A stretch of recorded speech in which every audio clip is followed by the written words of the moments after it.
السلام عليكم ورحمة الله وبركاته. صباح الخير عليكم.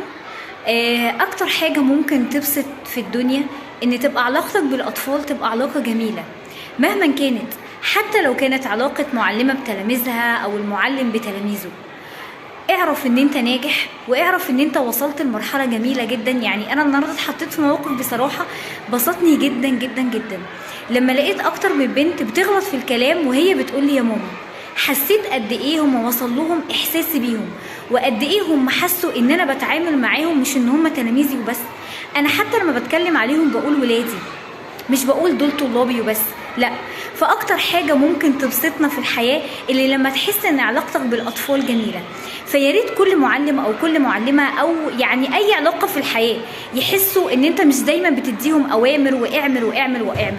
طبعا انا اكيد ان انا بزعق زي اي ام في الحياه، وان انا بزعق للولاد برضو في المدرسه، بس في المقابل لازم ابقى عارفه كويس جدا ان في الاول وفي الاخر ان انا بتعامل مع اطفال.